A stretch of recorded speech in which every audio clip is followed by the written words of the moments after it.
What's up, tribe? How you guys doing? Go ahead and hit that subscribe button. I hope you like this video. This is a Throwback Thursday review, retro review. This is Falcon Crest Season 3, Episode 13. Now, honestly, I'm going to be truthful.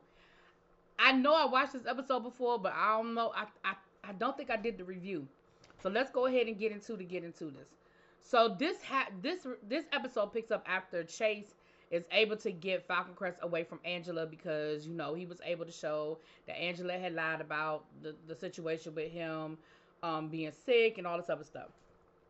So of course, Angela's like, what we're not gonna do is we're not gonna take this lying down. Now, the one thing that always frustrated me about Chase, and I get it, it's a TV show and the writers had to write things a certain way, but Chase always let Angela know what his next move was. Like Chase was always playing checkers, and Angela was always playing chess. So they come out of court, and of course Angela is all mad and stuff, and Chase was like, yeah, so you know, whether you like it or not, Angela, I'm now in charge of Falcon Crest, so I'm gonna need to come on by the house tonight and pick up them records so I can go over the contracts and go over the books and all of that. And Angela was like, yeah, that's not what you're gonna do. And he was like, yeah, me and the sheriff, we're gonna be through there tonight. Have it ready. Now, what did y'all think Angela was gonna do? Angela was like, well, you might come through, but I'm gonna tell you what you're not gonna find. So she proceeds to her and Philip clean house. They take all of the documents, paperwork out of the house so that when the sheriff does show up with his search warrant, which he did do, they searched until 2 in the morning and didn't find nothing. Then she sent Lance down to San Francisco where the office was that held all of their records, like the accounting office or whatever. Now remember, this is 1983, so everything is still primitive when it comes to computers. So they putting everything on these big ass floppy disks, right?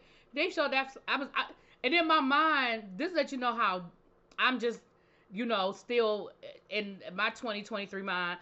I'm looking for a jump drive, child, a USB port, child. They put out them big old floppy disks. But anyway, Lance went down to San Francisco with some dude, and they tore the office up, and then they proceeded to destroy the disc. Now, clearly, it don't take a rocket scientist to figure out what happened.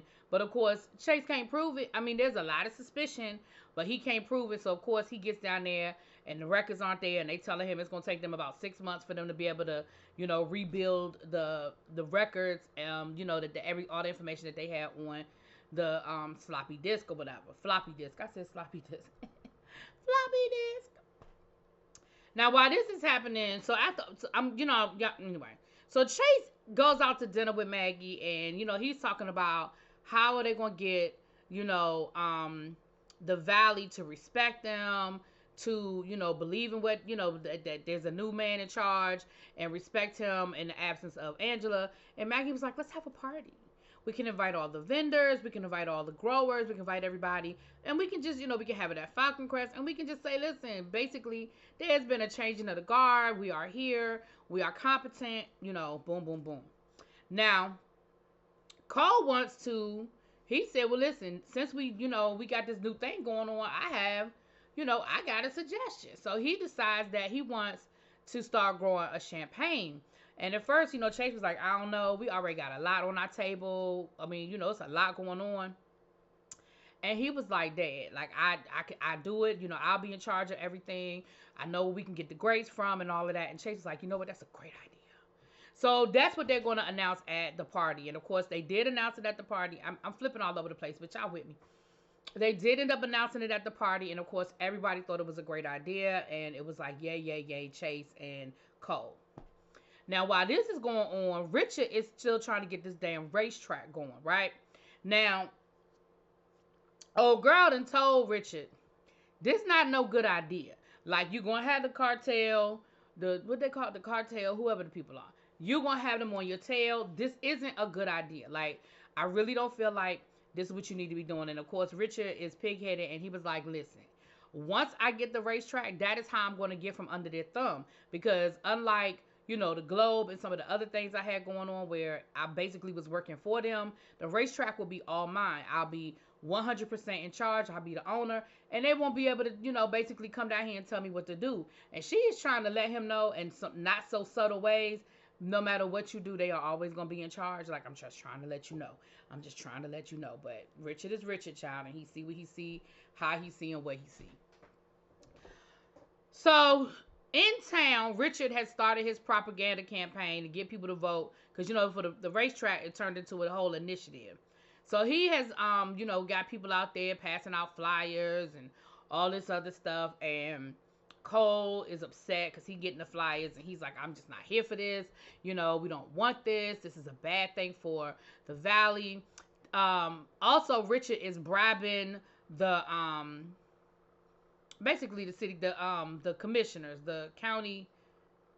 How did they call themselves the county commissioners? But anyway, Chase is one, but they're basically going behind Chase's back, and he's wooing them. He told him, he said, listen, Chase is mad because this is going to affect Falcon Crest. And so one of the guys was like, oh, well, this seems like it's a conflict of interest. But the other dude was kind of side-eyeing them like, I don't know how I feel about this. But he ain't tip his hand. To be fair, to give him credit, he ain't tip his hand.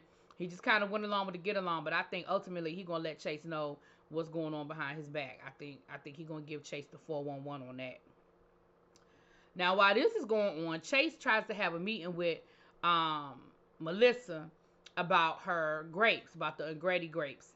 And Melissa is like, listen, I'll give you the grapes at fair market price if you get Cole to drop the paternity suit.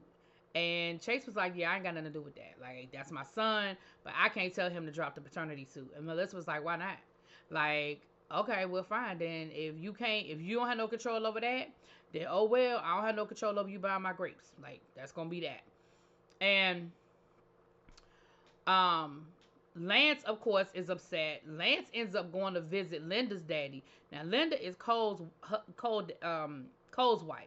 Now, he's the one that ain't even speaking to them. I don't know what Lance thought going to visit him. And he told him, he said, listen, I don't have nothing to do with that. Like, I don't have nothing to do with none of this. Like, and he in there making his cake. He just minding his business down to his bakery making his cake. And, Lance tells him, you get her to drop the lawsuit or it's going to be a problem. Like, my family owns the bank that, basically gave you the mortgage for this business. And if you don't play ball, you will end up losing losing the bakery. And of course, he was like, I don't care. I'm not scared of you. I'm not scared of Angela. I'm not scared of none of y'all. And so it's going to be what it's going to be. But as soon as Lance leaves, what ends up happening? Child, he have a heart attack. And next thing you know, we see him in the hospital. And, the doctor, on these shows, it'd only be one damn doctor. Now, he the head of the whole hospital. Chase's cousin. He the head of the whole hospital. But he everybody doctor. Anyway, but he lets them know that, your dad, he had a mild heart attack. But, he needs to really chill out or it's going to, y'all know the rigmarole. The other thing that happened was while Maggie and Chase were at dinner, the doctor did roll in there with Maggie's sister. And Maggie gonna tell him, she was like, I thought she left town. And she said, the sister was like, oh no, he's been kind enough to let me stay with him. And Maggie was like, I really wish you would have asked me first. That man don't have to ask you. Like, I understand what you're saying. I get all of that. But that man don't have to ask you permission for who he let live in his house. Maggie girl. Now, later on in the episode, Chase tries to talk to him too and try to let him know, look, I know that you might think Maggie's sister is real nice, sweet, and all that, but she really is a conniving, lying ass hoe, okay? And, I know that, you've been real lonely after your wife passed, but she ain't the one to replace, that memory. And he told Chase, mind your business. This don't have nothing to do with my wife. Leave, I'm a grown-ass man. Like, she's not a liar. And because he told about her, stealing the money from the father. And he was like, she gonna pay it back. But you could tell he ain't know about it. Like, Chase was like, she didn't tell you, did she? And you could tell he ain't know nothing about it. He was like, she gonna get the money back. No, she's not. She's not gonna get the money back. Anyway. Now, while this is going on, Angela ends up having tea with old girl, the sister, Maggie's sister. And she says, listen, I have kept my side of the bargain. I have not told anybody about your former life. But what have you done for me? And she said, well, I gave you all the information I had on Maggie and Chase. Like, they really are just straight laced. Like, They really don't be out here bothering nobody. She said, She said, this is what I need from you. I need you to get them to drop this paternity case. Like, however you do it, whatever you do, I need you to, that's what you need to do. You need to get them to drop this paternity case. And she was like, how am I supposed to do that? Angela was like, I really don't give a damn how you do it. I just need it to get done. Chase is feeling very threatened by this racetrack. You know, he done went on the radio trying to, you know, convince people not to get the race, not to vote for it. He's putting out petitions and flyers. You know, him and Richard are just basically fighting, going, you know, head to head over this racetrack. And so finally, Chase actually goes to visit Richard and says, listen, this racetrack situation is a problem. And it's going to be a problem for me and you and our relationship. Now, you know that our mother put a price tag on our friendship. Is this racetrack worth $25 million to you? Because you're going to end up not getting your inheritance at the end of this year if you move forward and put us in the valley in a really bad situation. Now, of course, Richard was like, yeah, it's worth it.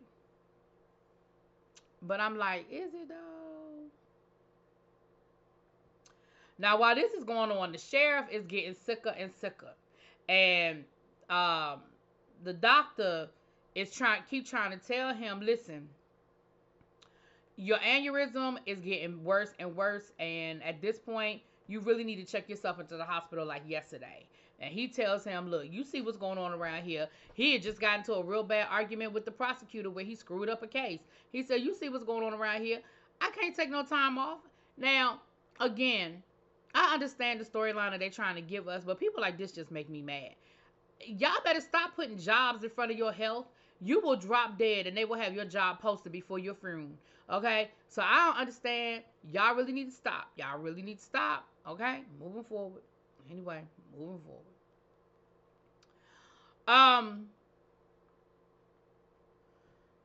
Child, what else is happening? I'd have moved so fast.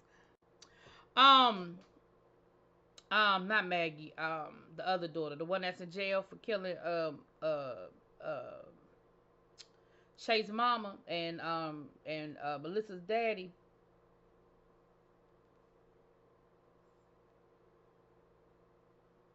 Oh well, I can see her face, but I can't think of her name. Anyway, y'all know who I'm talking about.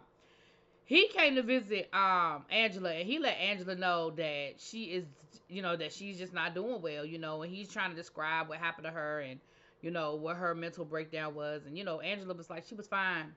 The last time I went there, she was fine. So I hope you don't mind. I hope you're not going to be offended that I'm going to use my own experts, okay? Because she was fine the last time I saw her. So Maggie, you know, sees him, and Maggie kind of flirting with him a little bit, a little flirty flirt. And I don't know if they're going to have Maggie hooking up with him or if she's still going to be holding her flame, you know, for the doctor down to the hospital. I don't know. But they need to give Maggie a man. And I don't remember whether they did or not. I think eventually they did. I just don't remember who it was, okay? Now, Lance is out on another date with Maggie's sister. And, you know, he said, so, you know, what's really going on with you and the doctor? You living at his house and stuff? And she was like, we just roommates. Now, mind you, she's sleeping with the doctor, okay? He was like, yeah, all right, whatever. He said, well, you know, my grandmother told me about your little form of business. And I was like, dang, Angela, you... And I'm sure she told Lance so because she know Lance is sleeping with the woman, you know. But he said he told her, he was like, listen, honestly, I really don't care. Like that, you know, that being something you did in your former life, it really don't bother me none. But I feel like that was Lance's way of letting her know that I know, so you better not play no games with me, or, you know, my grandmother ain't the only one you got to worry about. Now, while this is going on, Richard is pulling out the big gun, spending all this money. I personally think Richard ended up cheating and ended up buying votes, which is going to be, will be found out later on, but we'll get to that. But, you know, Chase is doing his best, Richard is doing his best, and everybody is trying to make it so that this either, you know, they win the initiative or they lose the initiative, child. As far as this racetrack is concerned. Now, Maggie has also decided that she wants to do an expose on Jacqueline, okay? Now, she said, you know, we really need to find out how in the world does Jacqueline get all her money? Like, how did she become this wealthy woman? And I'm like, girl, you do not want to overturn that. Excuse me. You do not want to overturn that rock. You better let that sleeping dog lie. But she, you know, Chase and gave her permission to go through the safe deposit box and examine stuff. I said, okay, they're gonna have Maggie writing the story. And what happened to the racetrack story, Maggie? What happened to the black jockey? I don't know, Shan. Now the night before the election, Angela comes by and Angela tells Chase, look, I have a check for $500,000. If you match it, I can stop this election from this racetrack. And Chase was like, what you mean? What you talking about? And she was like, look, I know a judge that can be bought. I just need the money. And he was like, yeah, Angela, I'm not doing that. He was like, if Richard wins the initiative, then we'll just take him to court. And I'll just do it that way. But I'm not getting ready to sit here and bribe no judge. And, she basically calls him a punk. And she basically calls him a punk. She was like, look, see, that's why you ain't got the heart to run Falcon Crest. That's why. That's why you can't do what I do. So the next day is the election. Everybody go vote. And that's the same day as the party. So we're at the party. Everybody's looking nice. Everybody's dressed all nice. Emma's dressed nice. And she's in her feelings a little bit because, again, she sees the doctor with Maggie's sister. And she's feeling some kind of way about it. And Maggie goes to talk to her. Maggie sees what it is. She peeps what's going on. And she goes to talk to her, let her know, look, listen, it's his loss, all the little stuff your friends tell you, right? Well, by the end of the night, we find out that what happened, Richard won the initiative and the racetrack passed. And Angela basically lets Chase know, see, this happened on your watch. And you know what I'm gonna do? I'm gonna sit back and I'm gonna let you F everything up. I'm gonna let Falcon Crest run into the ground, and by the time it's over with, you're gonna be begging me to come back. Cause you did all of this. So, like I said, I personally think Richard cheated, and they're gonna eventually find out he cheated, but I don't know that to be a fact, child. But anyway, that was the episode. Y'all let me know what y'all think. I'll talk to y'all later. Peace.